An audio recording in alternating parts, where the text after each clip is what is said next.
Mira oe! Mira oe! Mira safi! Mira safi!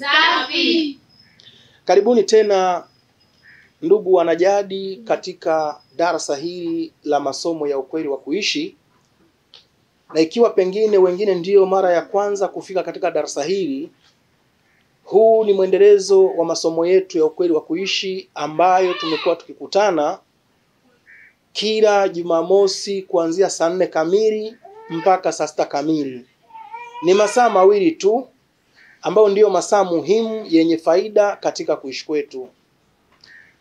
Mara nyingi katika darasa hili tumekuwa tukijifunza mambo mengi yenye faida, yakiwa ni faida kwa viumbe wote. Tumejifunza juu ya habari ya elimu ya uumbaji. Tunapozungumza elimu katika madarasa yetu huwa tunasema taarifa ya uumbaji.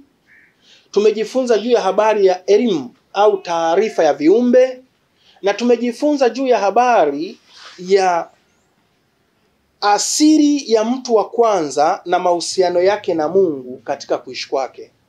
Lakini hatukuishia hapo. Tunapokuwa tunajifunza juu ya habari ya mfumo wa uumbaji au asili ya uumbaji, tunazungumzia juu ya habari ya viumbe wote. Na tunapozungumzia viumbe, tunazungumzia viumbe watu, tunazungumzia viumbe wanyama, na tunazungumzia viumbe wadudu, ikiwa ni pamoja na viumbe sayari. Katika hiyo tuliweza kupeana taarifa kwamba hatuwezi tukajitambua wala hatuwezi kujielewa ikiwa hatujui asili yetu. Asili yetu ndiyo dira ya mwelekeo wa ukweli wa kuishi. Na asili inatunzwa katika jadi. Asili inatunzwa katika mila. Pasipo kuweza kuzingatia misingi na taratibu za asili, tukazingatia misingi na taratibu za jadi, hatuwezi kuishi maisha yenye kueleweka katika kuishi kwetu. Mwisho wa siku tutaishia kuwa watumwa tu. Na huo utumwa hautaweza kuisha kwetu sisi kama Waafrika ikiwa hatutaweza kujitambua. Lakini kupitia madarasa haya nimekuwa nikieleza wazi kwamba ili tuweze kujitambua, tunahitajika kuweza kujua ukweli wetu wa kuishi. Na ukweli wa kuishi uko kwenye asili yetu. Hatuwezi kuupata ukweli wa kuishi kwenye makanisa, hatuwezi kuupata ukweli wa kuishi kwenye misikiti, ukweli wa kuishi hatuwezi kuupata shuleni, ukweli wa kuishi hatuwezi kuupata vyuo vikuu. Maana hata huko shuleni walishasema wazi kwamba mtu wa kwanza alitokana na nyani. Ni kweli au sio kweli? Na katika mabadiliko ya viumbe, basi yule nyani akaanza kupungua manyoya, kwa ametembea ameinama, baadaye akasimama, ambayo hiyo ni nini? Shule. Lakini kanisani na misikitini wanasema mtu wa kwanza alikuwa ni nani? Adam na Eva, ambapo nilishawahi kuwaeleza wazi kwamba maswara ya Adam na Eva, maswara ya Yesu Kristo, maswara ya shetani, yale ni maswara ya mafundisho yasiyo na uhalisia katika kuishi kwetu, ambapo kwa sisi tuliojifunza na kufungua vitabu zile wanaita Babylon Sumeria. Tunaposema Babylon ya Sumeria, hao ndio waliosimamiwa na hizi serikali za Rumi wakati wakiwa wanatengeneza namna ya utawala, jinsi wanavyoweza kuitawala dunia. Wakaamua basi tutatumia mambo makuu matatu na kama sio manne. Jambo la kwanza walilotumia ni jambo gani? Walitumia elimu ya shuleni kwa namna ya education, elimu hizo ambazo mnaenda kufundishana mashuleni. Jambo lingine la pili, wakatumia mfumo wa fedha, kwamba katika kupeana vitu tusiwe tunapeana bure tena kama utaratibu na ustaarabu tuliokuwa nao sisi wa Afrika, tuanze kupeana kwa malipo. Na walivyotoka kwenye malipo wakaona basi kingine inabidi tuwapelekee dini, ambapo kazi kubwa ya dini Afrika, kazi kubwa ya dini duniani ni kupumbaza watu. Sio kupeleka watu mbinguni kama alivyozungumza, sio kupeleka watu Jannatul Firdaus kama alivyozungumza, bali kazi kubwa ya dini duniani ni kupumbaza watu ili watawalike vizuri.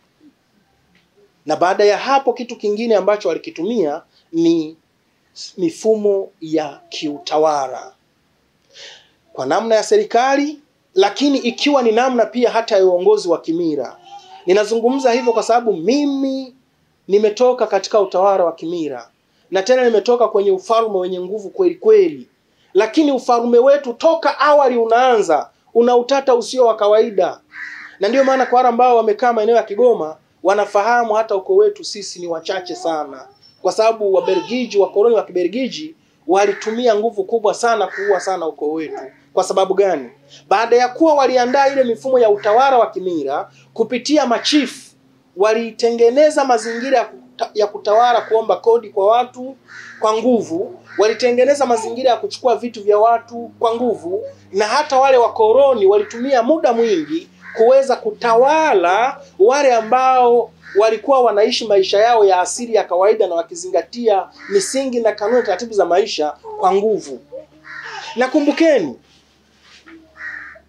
ufalme ambao haukutaka kuambatana na wakoloni, ikiwemo ufalme wetu sisi ambao hata nchi yetu iliyokuwa ikiwa na mikoa mitatu ilikuwa itawalike kifalme.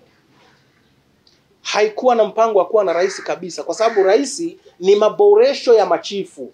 Baada ya kuwa wale wakoloni walileta uongozi wa machifu na wakaitwa machifu kwa namna ya Kiingereza, baadaye ndipo mfumo wa serikali ukaja. Ila kilichoanza ni nini? Uchifu. Ila sisi hatukubahatika kupata uchifu. Na nasema hatukubahatika kupata uchifu kwa sababu hatukujifungamanisha na yale yaliyohusianishwa na uchifu. Sisi tulisimamia ufalme kwa namna ya mwami. Tulisimamia ufalme, na hata hivi leo tunaendelea kusimamia ufalme kwa sababu utambuzi uko ndani mwetu.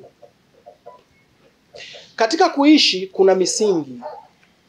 Niliwaambia ipo misingi na kanuni za maisha.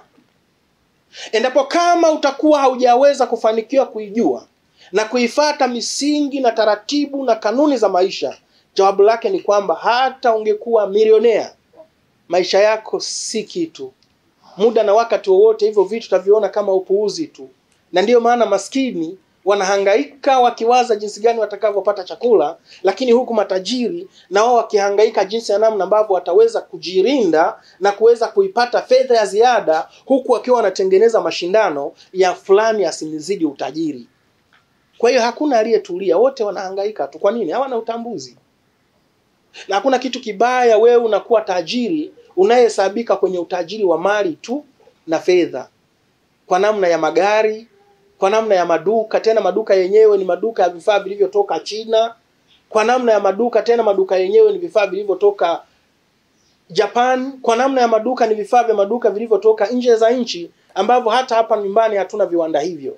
Je, umejiandaaje endapo itafika siku ikaonekana wazi kwamba hakuna kwenda kununua vitu nje, kila watu wakauze yale yaliyo malighafi zao?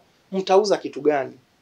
Lakini katika hayo yote tulishakubaliana wazi kwamba tutakuwa tukikutana kwenye madarasa haya ya msingi na ya muhimu ili kuweza kujifunza juu ya habari ya ukweli wa kuishi. Hii ni kwa kila yule aliye na kiu ya kujua asili ya mtu wa kwanza na mahusiano yake na Mungu katika kuishi kwake. Ninapozungumza asili ya mtu wa kwanza na mahusiano yake na Mungu katika kuishi kwake, ondoweni mawazo kwenye wale mlioambiwa kina Adamu na Eva, wale sio watu wa kwanza. Tuko pamoja baba? Yeah. Ondoweni mawazo kwa wale mlioambiwa kina Adamu na nani?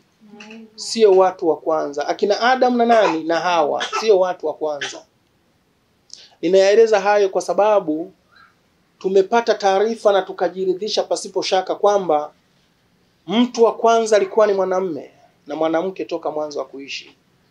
Na watu hao walianza kutambulisha na kutambulika makazi yao huko Misri ya leo, ambapo ilikuwa ikiitwa Kemet. Huko ndiko makazi yao yalipoanzia, kando ya mto Nile. Taarifa hizo tunazipata kwa sababu asili ya watu wote duniani chimbuko lao limetokea Misri, ambao ndiyo Misri ya leo.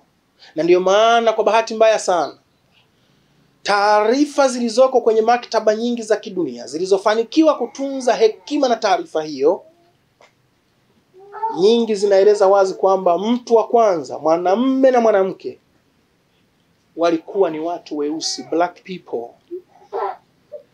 mzungu au kwa namna ya mtu mweupe, kwa taarifa tulizozipokea mwaka 2020, miaka 5 iliyopita, alikuwa ametimiza miaka 280,000 hapa duniani, kwa mujibu wa New York Times, maktaba zilizoko kule nchini Marekani.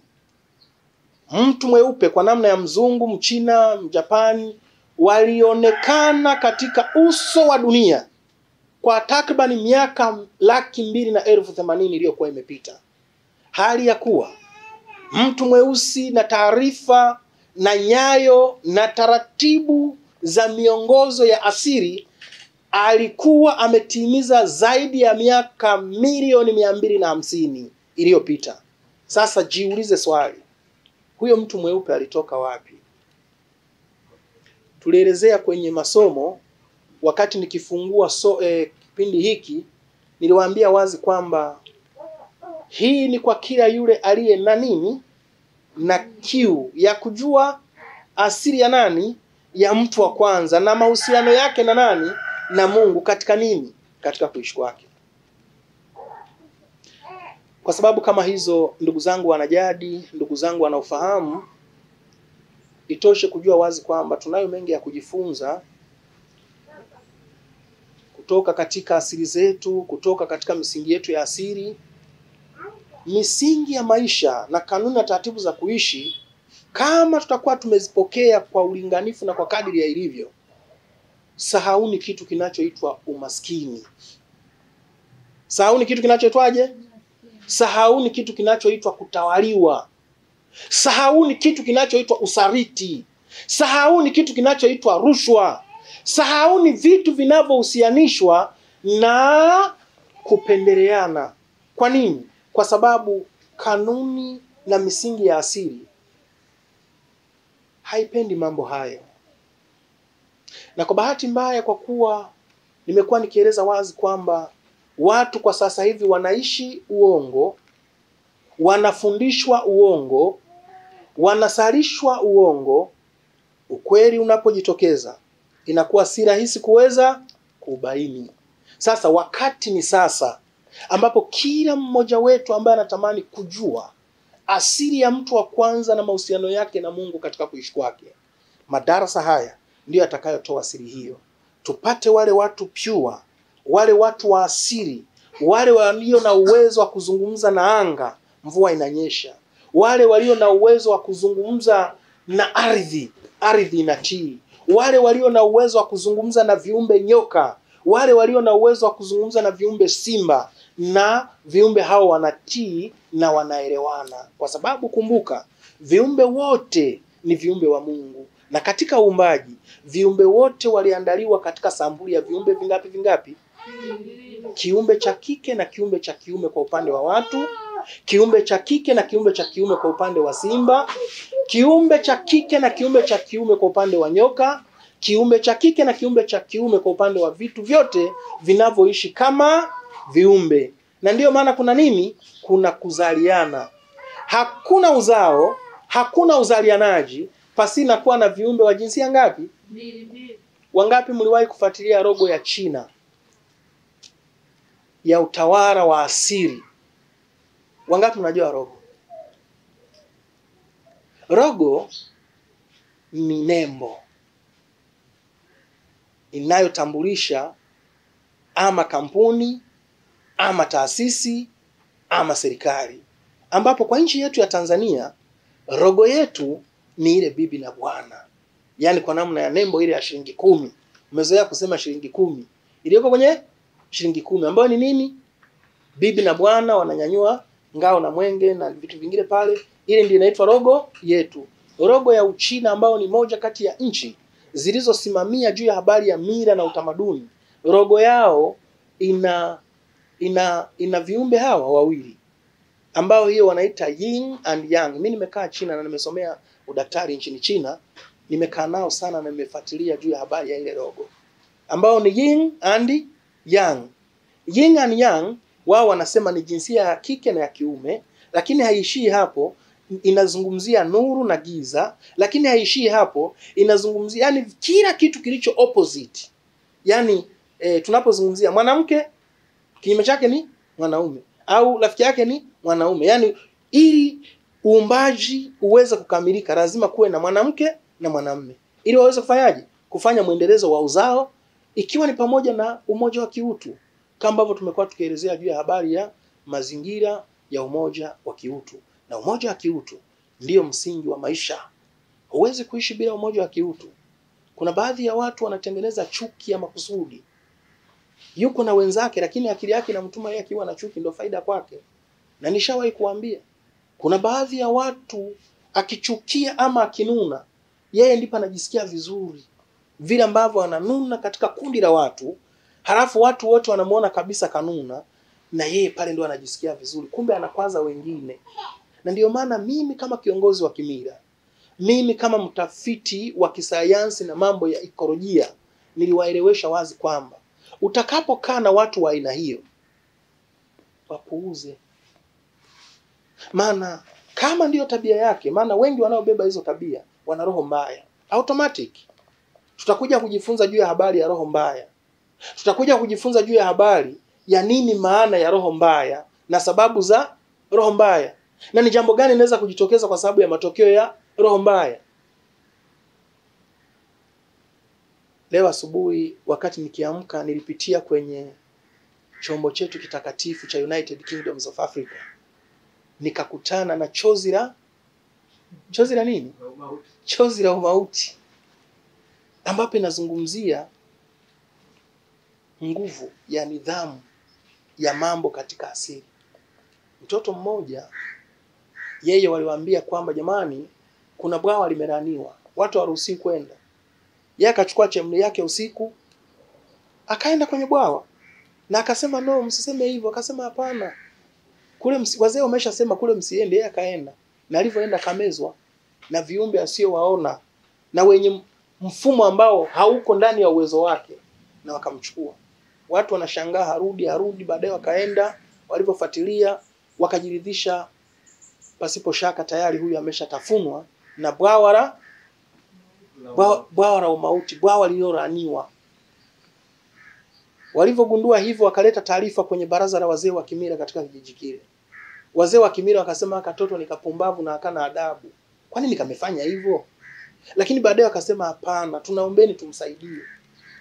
Wakapewa maelekezo wale ambao wamemlea vibaya, ambao ni familia yake, kwamba kama mnataka huyu kijana asaidiwe, alikuwa ni kijana wa kiume, tunaomba kafara kutoka kwa upande wenu ninyi wenyewe, ili hiyo kafara iende ikamlete yule arudi. Dada yake, unajua mapenzi yana nguvu kama nini? Mapenzi yana nguvu kama mauti. Na wivu ni mkali kama nini? Ndugu zangu, hamjui hata misemo. Dada yake akasimama akasema, niko tayari kuweza kumuokoa. Niko tayari, mnisaidie nimrudishe kakaangu. Akapewa chupa ya dawa pamoja na alipewa chupa ya dawa mkono mmoja, mkono mwingine sio amepewa kitu gani pale. Na baada ya kupewa akaelekezwa na yule mganga wa kijiji, nenda kwenye lile bwawa usiku. Na yeye alipewa chemli bwana, alipewa taa na chupa ya dawa. Akaenda pale kwenye maji. Alipofika pale kwenye maji, akaomba yule mtoto aweze kupatikana. Alivyoomba akapewa masharti pale, yale masharti yakawa si rafiki. Lakini mganga alimwambia utakapoletewa vitu vya namna hiyo, basi mwaga hii dawa kwenye ile bwawa lililoraniwa. Baada ya hapa kamwaga kweli ile dawa, akaona yule kijana akaibuka. Alipoibuka kamvuta akaja nchi kavu, wakaondoka mpaka nyumbani. Ambapo jambo hilo kwa wasiojua wanaweza kujiuliza, sasa hizi simulizi zina maana gani? Zina maana kubwa sana. Unajua niwaambie kitu ndugu zangu, sasa hivi serikali zetu za Kiafrika zinatawaliwa kwa woga mkubwa sana usio wa kawaida. Hata marais hawajiamini. Hata marais hawana uhakika na viti vyao. Mimi ninawajulisha kwa sababu mimi nimefika katika sehemu nyingi tofauti tofauti, nimetembelea serikali nyingi tofauti tofauti, na hata hivi tunavyozungumza ninao mwaliko wa kwenda nchini Uganda. Nimealikwa kupitia taasisi ya Umoja Amani Kwanza, lakini lengo ikiwa tunaenda kukaa chini na Rais Museveni katika mji wa Jinja. Kwa wale ambao mmefuatia miji ya Uganda, tutakuwa Jinja City pale kwa ajili ya kuzungumza mambo ya amani. Maana mimi pia ni mdau wa amani ni balozi wa amani duniani. Na ndio maana wengi wanajua taarifa zetu na jinsi ambavyo tumekuwa tukielezea na kuwahamasisha vijana waweze kusimamia rasilimali zao. Nchi ni yetu, rasilimali ni zetu, tushikamane kujenga nchi zetu. Hakuna atakayejenga nchi zetu. Na ndio maana hata juzi nilipozungumzia juu ya habari ya nidhamu, nikasema vijana jitahidini sana kurekebisha nidhamu zenu. Kwa sababu kesho ni ngumu kuliko mnavyowaza ikiwa hamtabadilika. Sio wote tuimbe mziki. Sio wote twende kwenye siasa. Sio wote tuje kwenye dawa. Ifike hatua kila mmoja ajitambue kwenye field yake, tuijenge nchi, kwa sababu nchi haijengwi na kitu kimoja. Lakini kati ya hayo yote tukiwa na nidhamu iliyotukuka. Kusiwepo kutukana viongozi kwenye mitandao ya kijamii, kusiwepo kukejeli kwenye mitandao ya kijamii. Tutoe taarifa zenye faida na zenye maana zitakazotusaidia katika kuishi kwetu sisi wenyewe. Kama inavyoweza kuzungumzia hayo kwamba tutakuwa na kikao na mkutano wa Umoja wa Amani kwanza pale katika mji wa Jinja, wao wanaita Jinja City, ambayo iko katika njia kutoka Kampala kuja kama unakuja Busia katika mpaka wa Nairobi. Basi katika hatua hizo tutakuwa pale kwa ajili ya kuendeleza mifumo ya amani kwa nchi zetu za Kiafrika. Na mimi kama kijana mahiri katika karne hii nimekuwa nikitumiwa na nchi nyingi, na hata nikikaa na marais wengi, hao marais wengi nikiwa nazungumza nao, hata wao wengine wakiwa hawana uhakika wa utawala wao. Kwa nini? Mifumo ya Umoja wa Mataifa iliwaingizia vitu ambavyo hata wao wenyewe hawatambui kinachoendelea. Na ndio maana unaweza kushangaa nchi zote za Afrika zina madeni. Hivi madeni ni ya nini? Lakini kwa sisi tunaofahamu mifumo wanayoitumia kuweza kukuza uchumi wa mtu, hatushangai. Na tena hata nchi yetu ikiwa na madeni hata zaidi ya hayo yaliyopo ni sawa. Kwa sababu tusipofanya hivyo watatutengenezea vikwazo. Sasa tufanyeje ili kuweza kujiokoa kwenye hayo mambo ya madeni? Ndio maana inabidi vijana tuwe tunakaa pamoja, tunashauriana ni jinsi gani tunaweza tukashauri viongozi wetu wakuu wa kiserikali ili kuweza kuona ni namna gani tunaweza tukatengeneza mifumo rafiki ya kuweza kujiondoa kwenye hiyo mifumo ovu ambayo baadaye inaweza katuletea matokeo ya kuingia kwenye mianya za rushwa, matokeo ya kuingia kwenye matatizo ya kusariti ndugu zetu kwa sababu ya vitu visivyo hata ishi kwa kadiri ya ilivyo. Ninazungumza hayo kwa sababu ninasikitika sana kuambia kwamba Waafrika wengi ni wapumbavu. Nchi yangu ya Tanzania wapumbavu ni wengi kuliko waelewa. Ninayasema hayo kwa sababu nimefanya utafiti, kwa sababu mimi sizungumzi kitu ambacho sina utafiti nacho. Lakini nasikitika kuwaeleza wazi kwamba upumbavu huo na ujinga huo uliowajaa wengi haujasababishwa na mifumo yetu sisi. Umesababishwa na mifumo ya Umoja wa Mataifa. Umesababishwa na mifumo ya mashirika yasiyo ya kiutu yanayojitambulisha kama mashirika ya kiutu yanayotuletea vitu visivyo na faida katika kuishi kwetu. Hususan katika mambo ya madawa. Mtoto anazaliwa haumu anachomwa chanjo. Hamjui ni kufanya jambo gani. Na ndiyo maana ogopa sana unashangaa mchungaji, mganga wa kienyeji anasema hapana, mimi naacha uganga, nataka niwe mchungaji. Mnajua maana yake? Mnajua maana yake? Mganga anasema naacha uganga, mfano kama mimi niseme naacha ufalme, naachana na mambo ya mira, naachana na mambo ya himaya kama haya, nataka kufanya uchungaji. Ujue hapo natafuta hela, sitafuti tena ukweli wa kuishi. Na ninajua huko kwenye jadi fedha hamna. Fedha iko kwa wapumbavu. Nikifungua kanisa watu wanakuja wengi. Maana kule hawahoji. They not judge. Ukiambia Yesu anakupenda, haleluya, watu wanapiga vigeregere. Yesu namjua. Mungu atakuja kuwachukua, haleluya, watu wanapiga mageregere.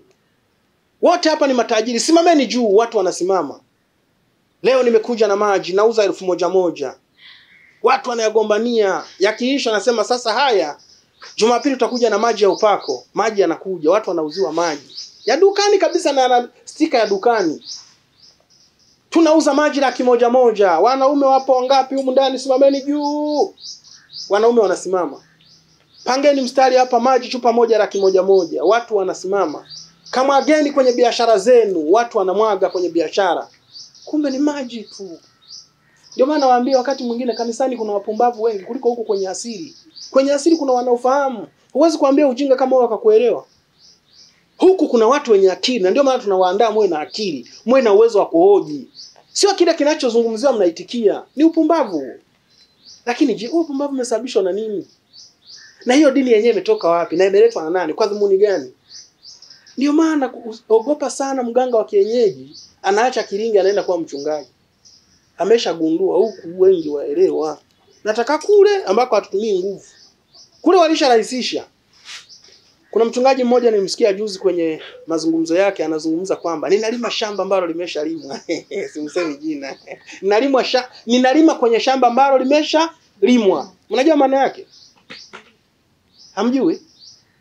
Wangapi mnaelewa? Mchungaji mkubwa tena ana ndege kabisa, helikopta zake hapa Tanzania. Anasema ashukuriwe Bwana kwa sababu mimi sasa hivi nalima kwenye shamba ambalo limeshalimwa. Maana yake mnajua? Yaani maana yake ni kwamba sasa hivi hatumii nguvu. Biblia ilishanyoosha watu hivi, wamekaa kibra. Yesu atakuja kuwachukua, mtaenda mbinguni, tiini haya na haya na haya. Wameshalima. Ndio maana hata waganga kumbe lile shamba tayari lenyewe limeshalimwa. Wanaingia, unalima kwenye shamba ambalo limeshalimwa, hautumii nguvu nyingi. Unatumia tu akili. Unatumia? Sasa maana yake ni nini? Biblia ilishaeleza kwamba tutaenda mbinguni. Matajiri ni ngumu sana kwenda kwenye ufalme wa mbinguni. Halafu yeye anayewafundisha na helikopta, anahama, ana majumba mazuri. Inafika hatua anawaambia jamani, ni vigumu sana tajiri kuingia katika ufalme. Sasa tajiri ni nani? Kwa hiyo wewe unayetufundisha ni vigumu wewe kwenda mbinguni. Sasa kama ni hivyo, huko mbinguni wanatakiwa watu wa aina gani? Au wewe kwa sababu ni mtumishi utaenda tu? Ndio maana sisi wa Afrika hatuna maswara ya kwenda mbinguni. Hayo sio maswara muhimu kwenye maisha yetu. Sisi umuhimu wetu ni kufanya kazi na kujitambua. Utambuzi katika kuishi kwetu ndio utakayotupatia thawabu ya maana ya maisha tunayoishi. Ninaeleza hayo kwa sababu ninajua kuna baadhi ya wengi sana wamejiandaa kwenda mbinguni. Kuna wengine wamekufa pasina kufikia hayo malengo ya kufika mbinguni. Watu wameishishwa kwenye maisha ya hofu. Watu wameishishwa kwenye maisha ya kutokuhoji. Na ndio maana hata ikitokea utawala, wale tu walio kwenye utawala ndio utaoni nafika hatua na wao wanapata ufahamu. Wanabaki wanahudhuria tu. Lakini hayo ya kwenda mbinguni na wao wakiwa na utambuzi kwamba sio mambo ya kimsingi na si mambo muhimu. Kwa hiyo kwa wale ambao wanasubiria kwenda mbinguni, poleni sana. Mbinguni hapapo pa kwenda. Hapa tupo ndani ya tumbo la mbingu. Tulipata kueleweshana tukazungumzia juu ya habari ya masomo ya uumbaji. Hata Jumamosi tu iliyopita niliwaelezea wazi kwamba katika masomo ya uumbaji Mungu alianza kuandaa mazingira kabla ya viumbe. Ingelikuwaje endapo kama viumbe vingeandaliwa pasina mazingira yao? Na mazingira ni nini? Mazingira ni yale yanayowafaa kwa ajili ya malishe. Tukazungumzia juu ya habari ya samaki. Ingelikuwaje kama Mungu angeumba samaki bila kuandaa mazingira yao ambayo ni maji? Ingelikuwaje Mungu angetumba sisi viumbe watu tukiwa na huruka na uhitaji huu, halafu hakuna chakula, hakuna maji ya kunywa? Maana yake Mungu angekuwa amekosea kutuleta kwenye mazingira ya njaa na tukajikuta tunaendelea kuteseka mateso yasiyo ya kawaida. Si ndio? Kwa hiyo kilicho sahihi na kilicho muhimu katika kuishi kwetu ni kuendelea kujitambua jinsi na namna ambavyo tunaweza kujifunza ukweli wa kuishi. Tusiishie kujifunza sisi kama sisi.